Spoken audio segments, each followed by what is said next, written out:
విన్యాస్ టాక్స్కి స్వాగతం సుస్వాగతం. మా Akash spoken English institute students sir చాలాలైంది మీరు లా మీద ఒక వీడియో చేసి దేని మీద చేయండి సార్ అని అడిగారు. అందుకోసమే చాలామంది కూడా లా అంటే ఇప్పుడు ప్రస్తుత సమాజంలో అవసరం, తెలుసుకోవాలి కూడా, కంపల్సరీ మనం తెలుసుకోవాలి. ఇందులో ఈ మధ్యకాలంలో బాగా పాపులర్ అవుతుందంటే చంద్రబాబు నాయుడు గారి మీద పెట్టిన కేసులు కోర్టులు, ఏసీబీ కోర్టు క్లోజ్ చేసిందని, దాని తీర్పు కాపీలు కూడా ప్రజెంట్ దొరకటం లేదని అంటున్నారు.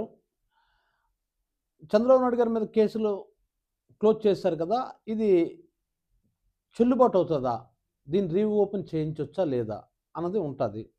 ఎందుకు ప్రత్యేకించి ఈ కేసు గురించి చెప్తున్నానంటే, అందులో చంద్రబాబు నాయుడు గారి కేసుల్లో 164 స్టేట్మెంట్ ఇచ్చారన్నమాట. ఎవరు ఐఏఎస్ ఆఫీసర్లు ఇచ్చారు. ఉదాహరణకు వాసుదేవరావు గారు బ్రేవేజ్ కంపెనీ తొలక ఎండీగా ఆయన కూడా 164 స్టేట్మెంట్ ఇచ్చారు. అసలు 164 స్టేట్మెంట్ ఏంటంటే చూద్దాం.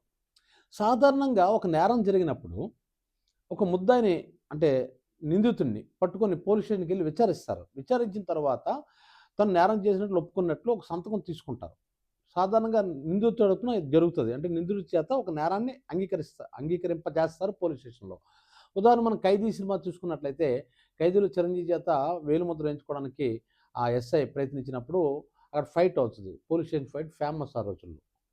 అది పక్కన పెడితే ఇక్కడ మన లా దగ్గరికి వచ్చేసరికి సాధారణ నిందితుడి చేత ఎలాగైతే తీసుకుంటారో అలాగే ఆరోపిస్తున్న వ్యక్తి చేత కూడా స్టేట్మెంట్ తీసుకుంటారు కొన్ని కేసుల్లో. ఉదాహరణకి మన ఫోక్సో కేసులు కావచ్చు, లేదా ఎస్సీ ఎస్టీ అట్రాసిటీ కేసులు కావచ్చు, లేదంటే ప్రివెన్షన్ ఆఫ్ కరప్షన్ అంటే లంచగొండితనం, వాటి విషయంలో కావచ్చు 164 స్టేట్మెంట్ ఖచ్చితంగా తీసుకుంటారు. ఎందుకు తీసుకుంటారంటే, ఉదాహరణకు చూడండి, నేనే ఎవరో ఒక ప్రభుత్వ ఉద్యోగం మీద, సార్ పలానా ఆయన నన్ను లంచం అడిగాడు సార్, పలానా పని చేయడం కోసం ₹1,00,000 లంచం అడిగాడు సార్ అని నేను చెప్పొచ్చు. పోలీస్ స్టేషన్లో ఏసీబీ వరకు నేను రిపోర్ట్ ఇవ్వచ్చు. వెంటనే ఏసీబీ వారు ఏం చేస్తారంటే, నువ్వు వెళ్ళి ఈ ₹1,00,000 నువ్వు అతనికి ₹1,00,000 లంచం అడిగాడు కదా, ఈ ₹1,00,000 నువ్వు అతనికి ఇయ్యు, మేము రెడ్ హ్యాండెడ్ పట్టుకుంటాం అని చెప్పేసి వాళ్ళ దగ్గర ఉన్న నోట్లు మాకు ఇస్తాం. అంటే ఎవరైతే ఫిర్యాదు చేశారో వాళ్ళకి ఏసీబీ వాళ్ళు ఆ నోట్లు ఇస్తారన్నమాట. సాధారణంగా ఆ నోట్లు పట్టుకున్న తర్వాత వాటర్లో కానీ మన చేతులు కానీ ముంచితే అది పింక్ కలర్లో మారిపోతుంది అనమాట. మామూలు మన కరెన్సీ పట్టుకుంటే అలా మారదు. దానికి ఒక కెమికల్స్ వాళ్ళు వేస్తారు. సో అంటే రుజువు కోసమని. సో అందుకోసమే ఇలా చేస్తారు. చేసిన తర్వాత ఏసీబీ వాళ్ళు ఏం చేస్తారంటే ట్రాప్ వేసి అధికారిని పట్టుకుంటారు. పట్టుకున్న తర్వాత నా దగ్గర అంటే ఎవరైతే ఫిర్యాదు చేశానో నా దగ్గర కోర్టు వారు ఏం చేస్తారంటే 164 స్టేట్మెంట్ తీసుకుంటారు.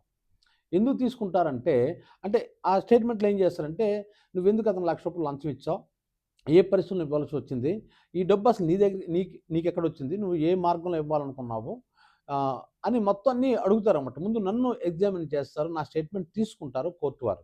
గౌరవ న్యాయస్థానం తీసుకున్న తర్వాత అప్పుడు స్టాంప్ వేసి అది రికార్డు తయారు చేసి స్టాంప్ వేసి అదేం చేస్తారంటే ఏసీబీ వరకు ఇచ్చి ఫర్దర్ ఎంక్వైరీ మీరు చేయండి, ఇన్వెస్టిగేషన్ చేయండి అని చెప్పేసి ఏసీబీ వరకు ఇచ్చేస్తారు. ఇది జనరల్గా జరిగిన ప్రాసెస్.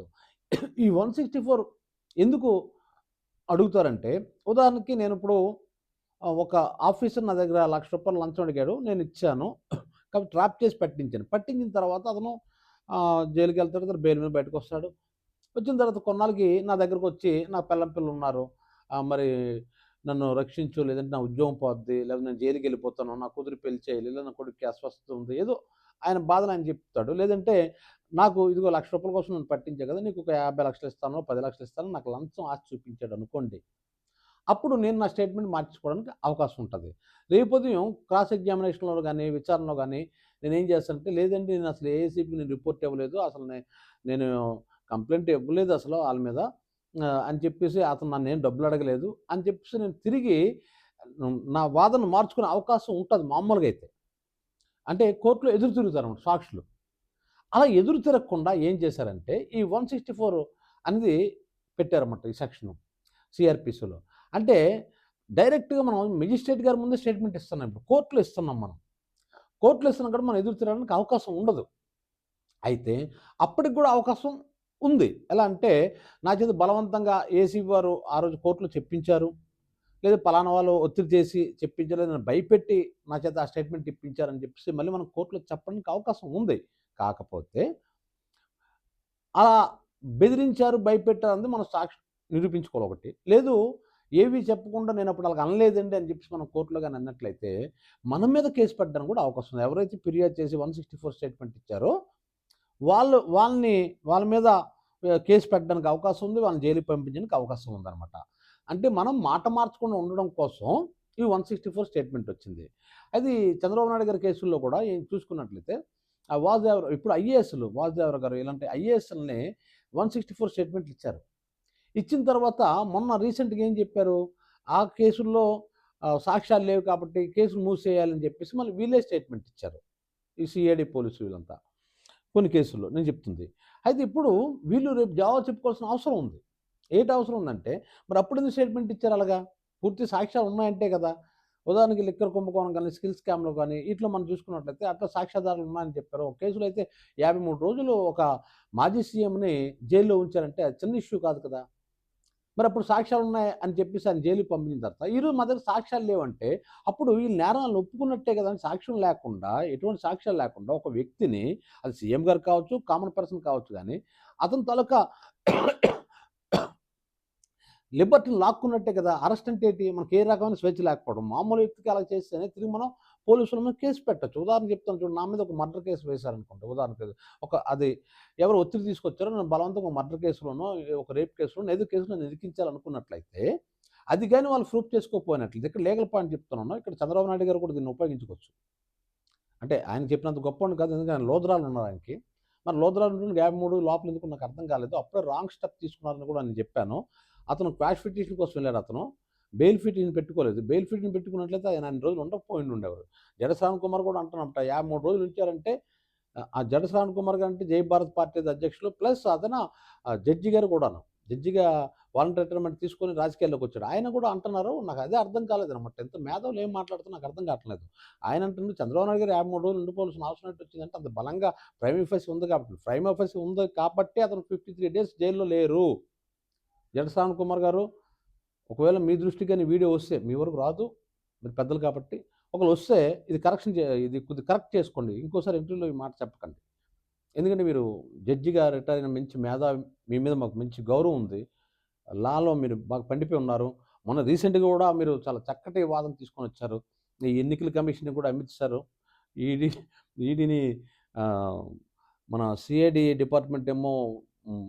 అదే లిక్కర్‌కు 3,600,00,00,000 జగన్ పంచాడు ఎలక్షన్ అనేసి అన్నారు. ఎలక్షన్ కమిషన్ ఏమో అసలు ఆహ్, బాగా జరిగింది ఎక్కడ ఎవరికీ ఓటు కొనుక్కోలేదు.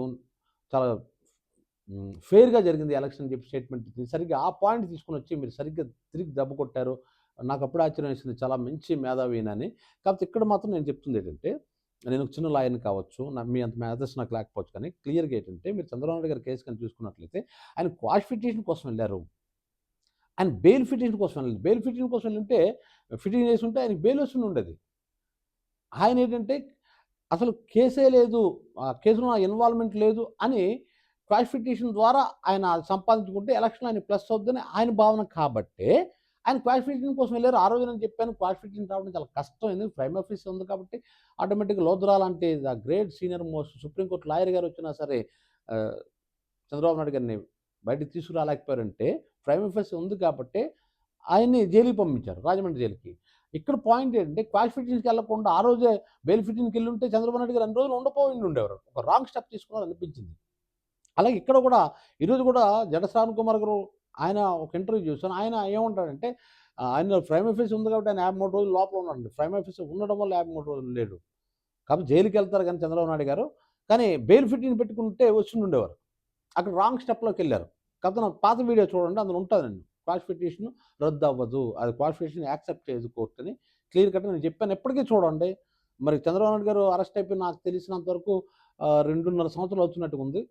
ఈ 2.5 సంవత్సరాల్లో కూడా క్వాష్ పిటిషను అది ఆహ్, ఓకే చేయలేదు సుప్రీం కోర్ట్. గమనించండి మీరు. అదే నేను చెప్తుందేంటంటే ఇక్కడ ఈ 164 స్టేట్మెంట్ అనేది మళ్ళీ ఈ ఫిర్యాదుదారుడు మాట మార్చకుండా ఉండడం కోసమని ఆ 164 స్టేట్మెంట్ తీసుకుంటారు. ఇప్పుడు చంద్రబాబు నాయుడు గారి కేసుల్లో చూసుకున్నట్లయితే వాసుదేవరావు గారు లాంటి ఐఏఎస్ ఆఫీసర్ గట్టా వీళ్ళంతా కూడా 164 స్టేట్మెంట్ ఇచ్చారు కోర్ట్ ముందు. ఇప్పుడు రేపు ఏం తప్పించుకుంటారు? ఇక్కడ ప్రాబ్లమ్ ఉంటది కదా! అప్పుడు ఒకవేళ లేదు అప్పుడు సాక్ష్యాలు లేవని చెప్పినట్లయితే ఇప్పుడు చంద్రబాబు నాయుడు గారు వాళ్ళ మీద కేసు వేయొచ్చు. ఎవరైతే పోలీసులు అతని మీద కేసు పెట్టారో, అది ఏసీబీలు కావచ్చు, లేదంటే సీఐడీ పోలీసులు కావచ్చు, ఎవరైనా సరే కేసు పెట్టుంటే వాళ్ళ మీద కేసు వేయొచ్చు. రివర్స్ కేసు వేయొచ్చు. ఎందుకంటే ఇందాక నేను చెప్పినట్లు నన్ను ఒక మర్డర్ కేసులోనో, ఒక రేప్ కేసులోనో, ఏదో దాంట్లో ఒక ఫాల్స్ కేసులో ఇరికించినట్లయితే అందులో గాని నాకు గాని శిక్ష పడకుండా నేను అంటే సాక్ష్యాలు లేవని, ఇంకోటి లేవని నన్ను గాని విడిచిపెట్టేసినట్లయితే, నాకు ఉదాహరణకి ఒక 7 సంవత్సరాలు జైలు శిక్ష పడేటువంటి కేసులో నన్ను గాని ఎవరైనా సరే ఒక దొంగ కేసు గాని పెట్టినట్టు, ఫాల్స్ కేసు గాని పెట్టినట్లయితే, అది గాని రుజువు కాకపోతే, సదరు నన్ను ఎవరైతే అరెస్ట్ చేశారో సదరు పోలీస్ ఆఫీసర్‌కి 7 సంవత్సరాలు జైలు శిక్ష పడతాది. అంతేగాని ఉద్యోగం తీసేస్తారు. పెన్షన్ కూడా రాదు. ఇది నాకు తెలిసిన లా. సో, దీన్ని ఇప్పుడు చంద్రబాబు నాయుడు ఉపయోగించుకోవచ్చు. ఎప్పుడు? ఆయన తప్పు చేయకపోతే. కానీ ఇక్కడేంటంటే మనం జాగ్రత్తగా గమనిస్తే ఈ కేసుల్లో 164 స్టేట్మెంట్ ఇచ్చిన తర్వాత కూడా ఈరోజు కాదని చెప్పేసి కేసు క్లోజ్ చేశారు. కానీ ఆ తీర్పు కాపీలు కూడా జనాలకు అందకుండా చేశారు. దాని మీద కూడా కొంతమంది కోర్టుకెళ్లారు. అది ఇప్పుడు ట్రాన్స్‌పరెన్సీగా ఉండాలి కదా! అకౌంటబిలిటీ ఉండాలి కోర్టులకి. ఎందుకంత దాయవలసిన అవసరం కోర్టు వారికి ఏమొచ్చిందసలు? ఇక్కడ ప్రజలకి అనుమానం వస్తదనమాట. అందుకోసమే ఇతనికి అంటే చంద్రబాబు నాయుడు గారు కేసుల విషయంలోకొచ్చేసరికి కొద్దిగా డౌట్ వస్తుంది. ఎందుకు ఇంత అర్ధాంతరంగా ముగించేశారు? అంతేకాకుండా లాస్ట్‌లో కొంతకాలం క్రితం లోద్రా గారు వచ్చి పోలీస్ ఆఫీసర్‌లతో సమావేశం అవ్వడం అప్పుడే ఆశ్చర్యం వేసింది. అసలు పోలీస్ ఆఫీసర్‌లతో ఒక లాయర్ గారికి ఏం సంబంధం? ఎందుకు సమావేశం అయ్యారన్నది అప్పుడే డౌట్ వచ్చింది. సో, ఇప్పుడు మనం చూసుకున్నట్లయితే ఇక్కడ ఉన్న పలంగా కేసులు కొట్టేయటం, అదేవిధంగా అంటే సాక్ష్యాలు లేవని పోలీసు వారే చెప్పటం. అప్పుడు ఉన్నాయని 164 స్టేట్మెంట్ ఇవ్వటం. ఇప్పుడేమో సాక్ష్యాలు లేవని చెప్పడం అంటే డిఫరెంట్‌గా ఉంది. అందుకు డౌట్ వస్తుంది. అలా కాకుండా కేస్ ఫాలో అయిపోయి అందులోంచి కడిగిన ముచ్చున బయటకొస్తే చంద్రబాబు నాయుడు గారి తాలూకా గౌరవం కూడా పెరిగుండుండేది. కేసును ఫాలో అయ్యుంటే బాగుండుండేది. ఇలా సాక్ష్యాలు లేవని కొట్టించుకోవడం కాకుండా. ఎందుకంటే ఆయన ఇప్పుడు సీఎం హోదాలో ఉన్నారు కాబట్టి ఆయన చెప్తే ఆటోమేటిక్‌గా ఆఫీసర్లు చేయడానికి అవకాశం ఉంటది. ఇన్‌ఫ్లుయెన్స్ చేయగలరాయన. కానీ రేపుదయం ఈ కేసు రీఓపెన్ అయితే, ఎందుకంటే ఇప్పుడే హైకోర్టు చర్యలు తీసుకుంటుందన్నారు. రీఓపెన్ అయితే అప్పుడు చంద్రబాబు నాయుడు ఒక ముఖ్యమంత్రిగా, ఒక ప్రజాప్రతినిధిగా చంద్రబాబు నాయుడు గారికి కూడా బ్యాడ్ నేమ్ వస్తది. ఎవరైతే 164 స్టేట్మెంట్ ఇచ్చినా వాళ్ళకి కూడా ఇబ్బంది ఎదుర్కోవాల్సిన పరిస్థితి వస్తది. ఇక్కడ మీరు జాగ్రత్త వహించవలసొచ్చింది. వచ్చుంటే బాగుండుండేది. జాగ్రత్త వహించవలసి వచ్చుంటే బాగుండేది. అంటే ఆ స్టేట్మెంట్ ఇచ్చే ఆఫీసరు ఎవరైతే ఉన్నారో మళ్ళీ సాక్ష్యాలు లేవని చెప్పేసి మళ్ళీ అదే డిపార్ట్మెంట్ మళ్ళీ చెప్పటం అనేది ఇది హాస్యాస్పదంగా ఉంది. ఏదైనప్పుడు కూడా 164 అంటే ఇదే అంటే ఎస్సీ, ఎస్టీ అట్రాసిటీ కేసుల్లో గానీ, మళ్ళీ ఫోక్సో కేసులు చిన్న పిల్లలని లైంగికంగా ఇబ్బంది పెట్టడం, లేదంటే అత్యాచారాలు చేయడం వాటిని ఫోక్సో కేసు అంటాం. అదేవిధంగా ప్రివెన్షన్ ఆఫ్ కరప్షన్ యాక్ట్ అంటే ఈ అవినీతి, లంచగొండితనం గురించి, లంచాలు తీసుకోవడం గురించి పెట్టే కేసులు కావచ్చు. నిజంగా ఇక్కడ కూడా చంద్రబాబు నాయుడు గారి విషయంలో ప్రజాప్రతినిధుల కోర్టులో ఆయన అటెండ్ చేయాలి తప్ప మామూలు ఏసీబీ కోర్టులో కాదని చెప్పేసి కూడా ఒక వాదన ఉంది. ఎందుకంటే నాకు తెలిసినంత వరకు 2005లో సుప్రీంకోర్టు ఏం చేసిందంటే ఒక సూత్రం చెప్పింది. ఏంటంటే రాజకీయ నాయకులు వాళ్ళ ఎఫ్ఐఆర్ వాళ్ళు చెప్పినట్టు కడతారు. వాళ్ళు చెప్పినట్టు చార్జ్‌షీట్ దాఖలు చేస్తారు. చేయడం పోతారు. చేయకుండా ఉంటారు పోలీస్ ఆఫీసర్లు. సో, ఆ విధంగా వాళ్ళు తప్పించుకుంటున్నారు కాబట్టి దానివల్ల న్యాయస్థానం గౌరవం పోతుంది. న్యాయస్థానం మీద ఉన్న నమ్మకం పోతుంది కాబట్టి ఇక్కడ ప్రజాప్రతినిధుల కోర్టులంటూ ఏర్పాటు చేశారు. ప్రతి జిల్లాకు ఒక మెజిస్ట్రేట్ కోర్టు ఉంటది. అదేవిధంగా మనకైతే విజయవాడలో ఒక జిల్లా స్థాయి కోర్టు ఉంటది. చిన్నవి అంటే మెజిస్ట్రేట్ కోర్టులో అయితే చిన్న ఎన్నికల్లో జరిగిన చిన్న నేరాలుంటాయి. వాళ్ళకి కాకుండా ఒక ప్రజాప్రతినిధి ఒక రేప్ చేసినా, మర్డర్ చేసినా మనకి విజయవాడలో కోర్టు ఉంటుంది. వాళ్ళు ఈ కేసుని తీసుకోవాలి గానీ ఎందుకంటే ఆయన అరెస్ట్ అయ్యే టైంకి ఎమ్మెల్యే హోదాలో ఉన్నారు చంద్రబాబు నాయుడు గారు. ఆరోపణ చేసిన టైంకి ముఖ్యమంత్రి హోదాలో ఉన్నారు. సో, ఇది ప్రజాప్రతినిధుల కోర్టుకి వెళ్లాల్సింది తప్ప ఏసీబీ కోర్టుకి కాదని కూడా కొంతమంది వాదిస్తున్నారు. ఏం జరుగుతుందో చూడాలి. మొత్తం మీద ఇది 164 స్టేట్మెంట్ అంటే ఈ వీడియో మీకు నచ్చినట్లయితే మన్యాల టాక్స్‌కి లైక్ చేయండి, షేర్ చేయండి, సబ్స్క్రైబ్ చేయండి. Thank you very much.